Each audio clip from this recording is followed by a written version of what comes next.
right? So let's rewind to the bit where everything went to hell in a Kath Kidston gift bag. Dad was dying, proper dying. Like 1 foot in the crematorium, hospital food as a final meal kind of dying. And where was I? At home, on the sofa, watching Bargain Hunt and trying not to cry into a lukewarm cup of builder's tea. Because my darling stepmother, let's call her Sandra, because of course she's called Sandra, decided that me, his actual blood-related, been there since the nappy years daughter, was too upsetting to be around him in his final moments. Upsetting me, as if grief is contagious and I'm some kind of emotional biohazard. So there I was and banned.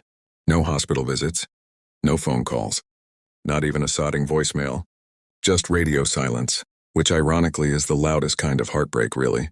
Meanwhile, Sandra was playing the role of grieving widow 2.0, all soft scarves, fake tears, and Facebook status updates that read like a bloody Hallmark card. Every moment is a gift. Is it, Sandra? Is watching someone you love fade away without you there a gift? Must have missed that one on Amazon Prime. She'd post photos of Dad in his hospital bed with some patronizing caption like, "Stay strong, my love," as if he was recovering from a light sprain and not slowly being betrayed by his own organs. Honestly, the way she curated his death for social media, you'd think she was angling for a Netflix documentary. And me? I found out he'd passed from a bloody nurse who looked at me like I was some distant cousin off the chase. Because apparently Sandra didn't think I needed to know until after it was all sorted. Sorted. Like it was a plumbing emergency or a Tesco click and collect. Do you know what it's like standing outside a hospital room, knowing your dad's dying just meters away, and being told, by a woman whose soul is roughly the temperature of an M&S fridge aisle, that you're not on the list? It's like being told your own life is invite only, and you didn't make the cut. The worst part? I didn't scream. I didn't kick off. I didn't throw her Prosecco in her face and scream, "I hope your eyebrows migrate into your hairline permanently, you vindictive cow." I just stood there quiet, numb, British probably, even apologized to the receptionist on the way out. Because that's what we do, isn't it? We bottle it all up, slap on a polite smile, and cry quietly into a Ginster's pasty at a service station on the M25. Anyway, that's how it started. Me locked out of my own father's goodbye by a woman who thinks grief is something you laminate and frame in the downstairs loo. But don't worry, karma's got a wicked sense of humor, and she wears court shoes, so the funeral, otherwise known as the Grief Olympics, where everyone competes to look the most devastated, while secretly wondering if the buffet includes sausage rolls. Picture it, gray skies, uncomfortable shoes, and every awkward relative you haven't seen since Auntie Jean got banned from bingo for throwing a dabber. And in the middle of it all, Maher, Sandra, dressed in head to toe, black like she was auditioning for Widow of the Year 2025. Now when I say she was crying, I don't mean actual tears, no, I mean the sort of dry, dramatic sobs you'd expect from someone trying to cry without ruining their lash extensions. She looked less like a grieving spouse and more like a raccoon who'd just been told her Botox practitioner was fully booked until October. I swear to God, her mascara was doing a runner down her cheek while her top lip refused to move. She clutched a tissue so tightly it looked like it owed her money and kept dabbing, her eyes with all the subtlety of a child pretending to faint for attention. Meanwhile, the vicar's trying to talk about Dad's generous heart, and I'm sat there thinking, yeah, mate, generous enough to marry this emotional polystyrene cup of a woman. And just when I thought it couldn't get worse, oh, how naive of me, she stands up, mid-service, in front of everyone, like the queen of passive aggression herself, turns to the congregation, with all the self-importance of someone unveiling a new Sainsbury's local, and says, "My darling husband has left me the house. The mansion, yes, the 70 million to one. He wanted me to have it." Like she's just announced the winner of Love Island Widow Edition. Now, I don't know if you've ever been publicly blindsided while wearing funeral shoes, but let me tell you, nothing prepares you for the full-body cringe of hearing your stepmom declare, "She owns your childhood home." At the bloody altar, I nearly choked on a Murray Mint. You could feel the silence. That awkward, claggy British silence where no one knows whether to clap, cough, or offer her a digestive. My cousin gasped so loudly I thought someone had died again. I looked over at my brother, who was mid-sip of his lukewarm church hall coffee, And he just mouthed what the actual of, without the courtesy of finishing the sentence. And then, as if the performance wasn't already BAFTA-worthy, she ends her little speech by saying, I know he'd want us all to move forward. Respectfully, respectfully. From the woman who shoved me out of his hospital room like I was delivering bloody Avon. Anyway, service wraps up, people throw polite hugs, and he's in a better place at us like emotional confetti. I'm still trying to process the fact that Sandra just laid claim to the family mansion, like some glorified Monopoly piece. And then, and this is my favorite bit, we go back to the house for the wake. And she kicks us out. Yes, kicks us out of our own dead dad's house. Didn't even wait for us to finish our sausage roll. 1 minute I'm by the buffet. The next she's tapping her acrylic nails on a Prosecco flute and saying, I think it's best if you boys found somewhere else to be tonight. This is all a bit much. A bit much, right? Sandra, love, you've just exiled us from our own bloodline and declared war via vol au vent. You're not processing grief. You're staging a one-woman coup with fairy lights and a funeral caterer. So we left, quietly, dignified. Carried our Tesco, bags like exiled royals, and got into my brother's 2008 Ford Focus, like it was a getaway car from a badly written soap plot. And I just remember thinking, well, that's it then. My dad's gone. His house is gone. And somehow I've been emotionally mugged by a woman who smells like oud and betrayal. But oh, Sandra, you have no idea what's coming. Ah yes, the eviction. Because nothing says closure, quite like being kicked out of your own childhood by a woman whose idea of grief counseling involves retail therapy and 2-for-1. Pinot Grigio. So there we were, me and my brother, standing in the hallway of what used to be our home, now apparently Sandra's personal stately manor. Surrounded by bin liners and broken dignity, it felt like the world's saddest episode of Can't Pay. We'll take it away, except no cameras. Just emotional damage. She stood there, perched on the edge of the stairs in her flowy black kimono thing, probably from M&S's Morning But Make It fashion range, swirling a glass of wine like she was Lady Bloody Grantham. It's time for you boys to start fresh, she said, like we were being gifted spiritual enlightenment and not, chucked out onto the pavement with our dad's ashes still warm. Oh, then she reached out with that passive-aggressive pity face only middle-aged women named Sandra can do properly, and patted me on the shoulder, as if I was 6 and had just dropped my Mr. Whippy. You'll understand one day, she said, like being booted out of your dead father's home was some sort of coming-of-age milestone. Honestly, I almost applauded. Not out of respect to God. No, but out of sheer admiration for the brass balls it takes to emotionally annihilate someone with a Merlot in hand. The audacity wasn't just jumping him, it was doing the bloody can-can in stilettos. Now, I don't know if you've ever packed up your entire childhood in a bin liner, but let me tell you, there is nothing more humbling than dragging a bag full of GCSE certificates, tangled iPhone chargers, and a crusty old hoodie past a woman who still refers to your father as my darling Edward, even though she once tried to get him to invest in crypto. And the kicker, she had the cheek, the unfiltered, skin thick as a boot cheek, to offer us a lift to the train station. In Dad's Jag.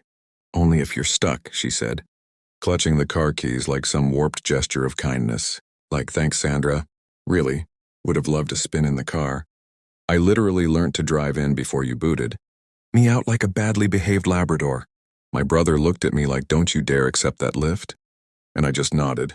Because even though we were skint, sad, and slightly traumatized when we had pride, well, a bit of pride and a half-eaten Scotch egg from the funeral buffet, so we walked.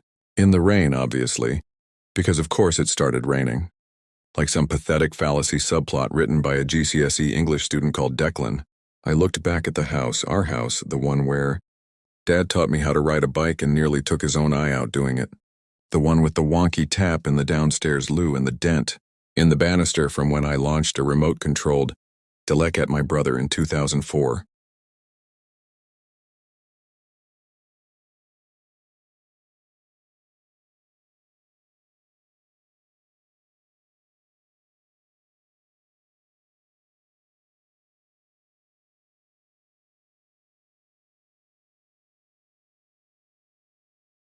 Now here's the thing about my dad.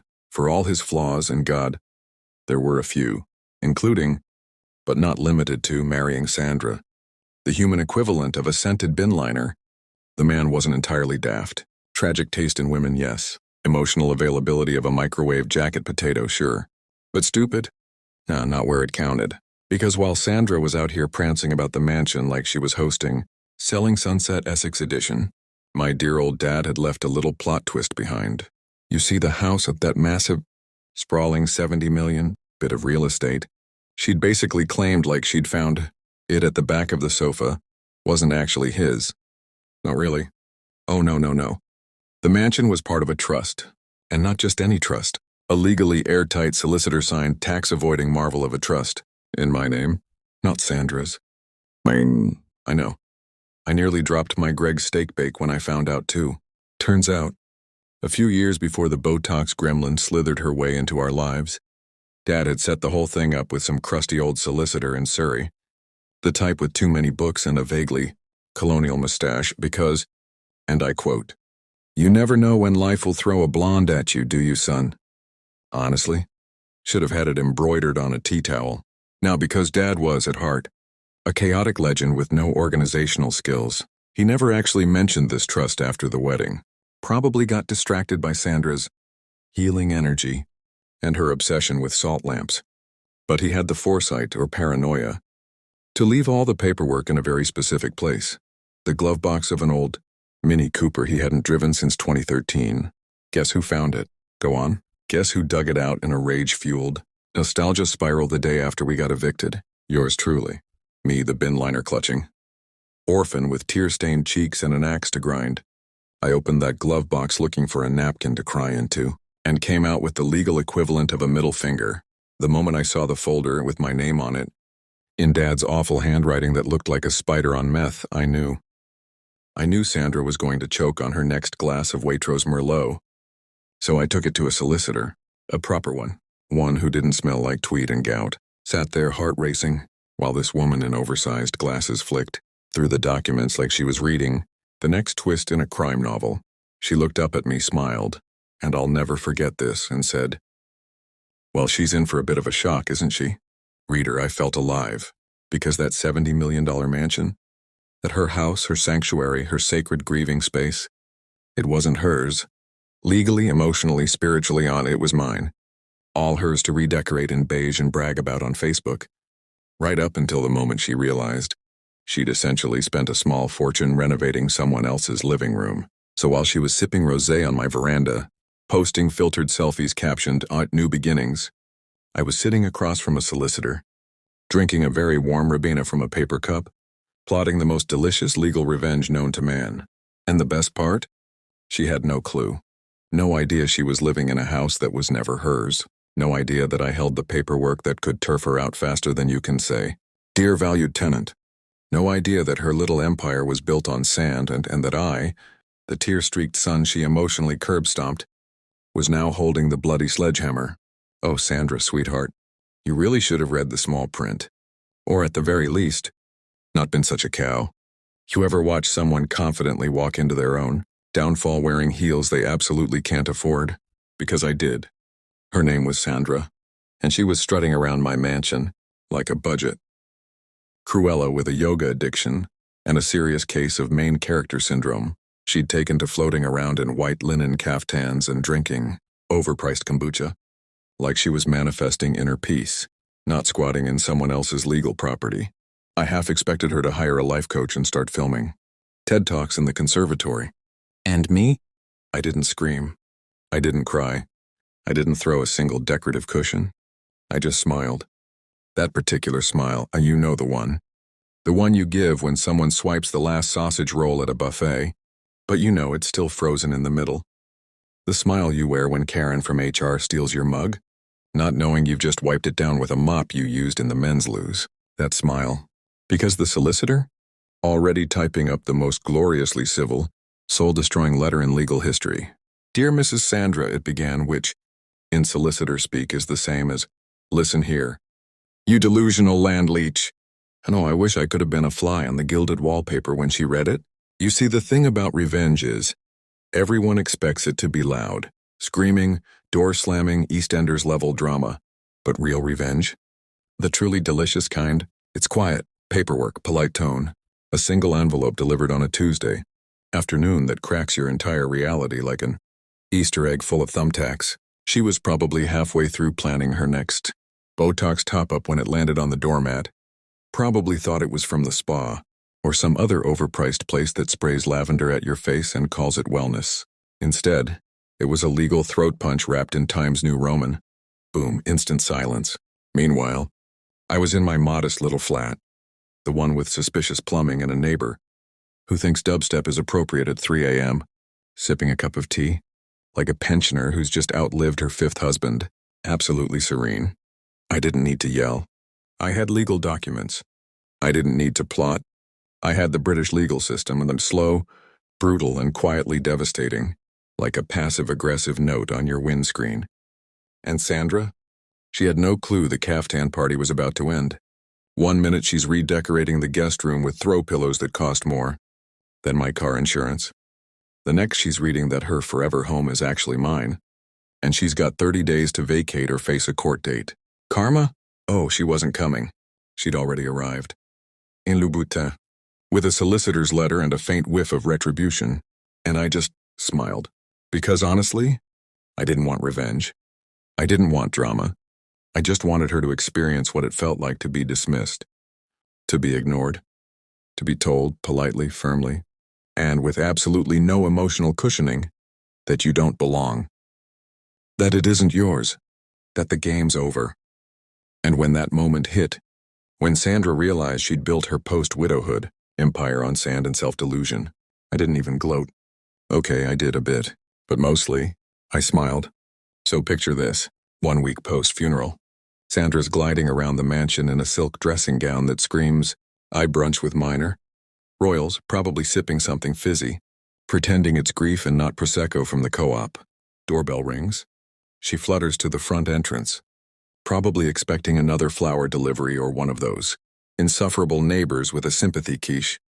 Instead, it's my solicitor, gray-haired, 3-piece suit, voice like tweed and quiet judgment, smells faintly of mahogany and expensive disappointment. Enter, the solicitor of doom. Now this man doesn't say a lot. He doesn't need to. The way he clears his throat could shut down a council meeting. He hands Sandra a folder, the sort that's thick, cream-colored and embossed with doom, and gives her a look. That look, the legal equivalent of bless your heart, followed by a written slap. She opens it, flicks through, pauses, and in that very moment, the caftan-wrapped daydream she'd been living in shattered like a crystal wine glass at a Weatherspoon's wedding. Because, surprise, the mansion, the 70 million estate, she'd been parading through like a reality show contestant. Not hers, not in the will, not even close. It was never in Dad's name to leave her in the first place. Nope. It was nestled snugly in a trust tied up tighter than a Tesco meal deal budget. And that trust named me and my brother as the sole beneficiaries. So while Sandra had been swanning about redecorating like she was in Grand Design's Narcissist Edition, she was technically, and this is the legal term I was squatting, trespassing, with throw pillows. I mean, sure, she did it in style. I'll give her that. Silk robes, 90 candles, and enough fake crying to get her a BAFTA nomination. But trespassing's still trespassing, even if you're wearing Louboutins.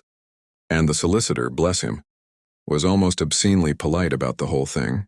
Not a raised voice, not a single oi out, just a serene, practiced calm. Mrs. Sandra, I regret to inform you, which is posh legal for you've been caught, squatting in a house that legally belongs to the people you kicked out. Congratulations, you've played yourself. She tried to argue. Of course she did. Spoke in that voice women use when they're trying not to sound unhinged but their pupils are doing laps. But my husband promised. Oh, darling. Promises made while you're spoon-feeding someone soup don't hold up in court. Trusts do. And the best bit? She had no idea. Not a clue. She'd never thought to check. Too busy counting the chandeliers and updating her widow aesthetic to realize she was legally squatting on someone else's property. Honestly, I felt a bit bad. But then I remembered the whole locking me out of seeing my dying dad thing and, yeah, that empathy train left the station real quick. And me? I wasn't even there. Didn't need to be. The solicitor handled it all. Like a polite exorcist for middle-class delusions, Sandra had exactly 30 days to leave, which, as poetic timing goes, is right around the date she'd planned a post-funeral. Garden soiree with a harpist and gluten-free canapes. Oops, the mansion was coming home. And Sandra? She was going back to whatever gold-plated fantasy she crawled out of, minus the 70 million backdrop. But don't worry. She kept the robe and the audacity. Now this was the bit I'd been waiting for. Not revenge per se, just karmic ballet. The slow-motion pirouette of someone realizing, in real time, that they are categorically, hilariously, buggered. She opened the letter. And for a moment, just a moment, I think she thought it was a thank you note. Maybe a belated condolence card. Something fluffy. Then her eyes darted. Down the page. Across the words. And her face. Oh, her face. It was art. An emotional Banksy. A slow public crumbling like a Marx and Spencer's soufflé that's been opened on the wrong shelf. Imagine someone trying to look dignified, while also realizing they've essentially been house-sitting. A property they've got less legal right to than the milkman. She looked like she'd swallowed a lemon. Whole. Skin, seeds, and spite. There must be some mistake, she kept whispering. Over and over like it was going to conjure a different outcome. Sweetheart, the only mistake here was assuming a man with the financial foresight to hide his estate in a trust would also entrust it to a woman whose personality could be legally defined as heavily filtered. This wasn't The Crown. This wasn't even a budget Channel 5 drama. This was British probate law. And love. There is no happy ending in British probate law. Just a lot of beige paperwork, suppressed screaming, and the deep, bone-chilling certainty that if the Queen herself turned up with a slightly dodgy signature, the solicitor would still ask for ID. She turned to the solicitor, frantic. I was his wife, which, legally speaking, is adorable, but unfortunately irrelevant when the house you thought you were inheriting was locked down in a trust deed before your Botox had settled. I honestly wanted to hand her a biscuit and say, there. We've all been publicly humiliated in a silk robe at some point. But I didn't, because this was her opera. I was just there to enjoy the overture. And here's the part that really tickled me. She genuinely believed she could talk her way out of it. As if British solicitors are swayed by tone. He just blinked. One polite, soul-shattering blink that said, Madam, I charge $500 an hour to dismantle your sense of entitlement. It was beautiful, like watching karma slip into a three-piece suit and hand-deliver consequences with first-class postage. And I just smiled, not a smug grin, not an I-told-you-so smirk, just a calm, satisfied curl of the lips that said, Darling, you should have read the small print. She stormed off eventually, muttering something about contesting the trust, which is cute. Trying to challenge a legal document drafted by my father's legal team is like trying to fight a shark with a salad fork. You'll make a splash, sure, but not the kind you want. So there she was, standing in the marble foyer of a mansion that, just minutes earlier, she thought was hers. And now, she looked like a guest overstaying her welcome. A very overdressed squatter in a house that had just politely turned its back on her. God, it was tragic. And I say that with the full dramatic flair of someone who was once evicted by this woman with bin liners and a flippant shoulder pat. Call it poetic. Call it I call it delicious. Right, so here's where things really got spicy. Or, more accurately, downright awkward in the kind of posh house that's never seen a proper argument without the aid of an expensive bottle of wine and a third footman pretending not to listen. Sandra, bless her, tried everything. I mean, she wasn't going down without a fight. Cue her flinging around words like emotional distress, common law wife, and my rights. As if she'd just discovered a legal dictionary and decided to chuck in a few big phrases for flavor. It was like watching a toddler try to do Shakespeare, earnest but deeply misguided. Love unless you've got the paperwork, and by paperwork, I mean actual marriage certificates, not just shared Netflix passwords or who sits on the right side of the chippy queue. Your rights are about as valid as a used bus ticket on a Sunday morning. Spoiler, they're not worth the paper they're printed on. Her emotional distress, please. The only distress here was the decibel level of her wailing when she realized she was about to be evicted from a mansion she'd been treating like her own personal spa retreat. You could see the gears turning behind those Botoxed eyes, trying to figure out how to turn this particular legal hurricane into a minor drizzle. Spoiler 2, she didn't, not even close. And the best bit? The escorting out wasn't some dramatic police drama-style eviction. No. This was civilized British eviction, polite, passive-aggressive, and with enough forced politeness to make you wonder if they'd thrown in a cucumber sandwich and a cup of builder's tea for good measure. She left in tears, and honestly, I nearly clapped. Almost. Because that's the closest thing to justice we got that day. No one's winning Oscars for this performance, but it was real, raw, and painfully British in its restraint. Picture this, Sandra, descending the grand staircase, like a tragic heroine from a middle-class soap opera, mascara-streaked, lips trembling, clutching her designer bag like it was the last life raft on the Titanic. Meanwhile, my brother and I are backstage, sharing looks that said, well, that's a turn-up for the books. Neighbors probably thought it was some sort of private meltdown. If you didn't know better, you'd swear it was just another middle-class meltdown, the kind that involves too many passive-aggressive notes through letterboxes and a community Facebook group blowing up with, "Did you see what Sandra did?" posts. And you know what? I didn't feel a shred of sympathy, because if you can stand there, glass of champagne in hand, while the person who grew up in that house is being shooed out like an unwelcome stray, you've clearly got your priorities spectacularly wrong. So yes, how Sandra fell, not with a bang, but with a soggy whimper and the faint sound of a bottle of Pinot Noir breaking somewhere upstairs. And as she disappeared from the scene, trailing tears and shattered delusions, all I could think was, well, that's karma for you. Wearing Louboutins and ready to ruin your day. So there we were, me and my brother, sashaying back into the mansion, like a couple of royals, reclaiming their ancestral home after a rather messy revolution. Think less Buckingham Palace and more right. We're back, and we're not here to make friends. First order of business, saging the place. No, not waving a feather and chanting some dodgy wellness guru nonsense. Proper sage, burning in every room like we were trying to smudge out not just Sandra's lingering perfume but the entire toxic legacy she'd left behind. I swear you could almost see the ghosts doing a runner. Then came the full makeover. Out went the hideous live, laugh, love signs, because nothing says, I'm trying way too hard like those cliched, laminated quotes that look like they were bought from a chippy gift shop in Blackpool. In their place, evict, expose, enjoy. Classy, right? Pure middle-class passive aggression with a hint of don't mess with us. Honestly, it felt like we'd turned the mansion into some sort of domestic fortress of petty vengeance. I'm talking cushions embroidered with sorry not sorry, and a doormat that basically read, welcome but don't get too comfortable. And then, because poetic justice deserved a tale, literally, we adopted a dog. Named Karma, naturally. Because if you're going to have a mascot for your slow burn, passive-aggressive revenge saga, it might as well have 4 legs and a waggy tail. Karma's job?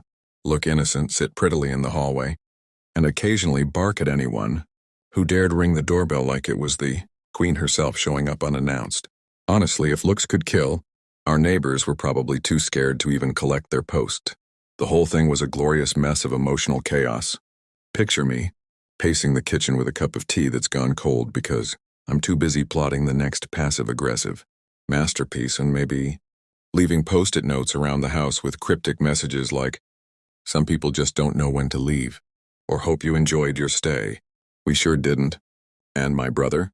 Well, he was busy trying to explain to the gardener why we suddenly wanted no Sandra zones planted around the perimeter. Apparently, it's a security measure doesn't go down well without a bit of extra context. Meanwhile, life went on in that gloriously chaotic, British middle-class meltdown kind of way. There were awkward pub chats with neighbors who'd heard all about the eviction, naturally, passive-aggressive notes from Sandra's fans still hanging around, and endless cups of tea where we'd just shake our heads and laugh because it hurts. Because that's what you do when life hands you lemons, especially lemons wrapped in a 70 million mansion and a touch of legal drama. You make a gin and tonic, adopt a dog called Karma, and settle in for the long haul. Right, let's not beat about the bush. Funerals are already awkward. Enough without someone waltzing in pretending they are auditioning for Strictly Come Grieving. But here's the kicker. Never ever underestimate the quiet kid at the funeral. You know, the one who's busy clutching a cuppa in the back row while everyone else's emotions are doing the full Monty, that quiet one.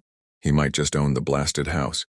Funny how people forget that owning a mansion worth 70 million quid isn't like owning a council flat down the road. There's paperwork involved, lots of it. Legal stuff thicker than a sundae. Roast gravy and about as easy to understand as a posh lawyer speaking in tongues. And if you're thinking, oh, I'll just swoop in, clutch the late husband's hand in the church, deliver a tear-jerking speech about the mansion he left me and claim your crown, well, bless your heart, because sometimes the will isn't quite on your side. In fact, it's laughing at you from behind its hefty leather-bound cover, probably with a glass of whiskey in hand. Karma? She's no pub gossip handing out petty insults on the sly. No, she's a classy lady who prefers her vengeance, wrapped up in something far more official.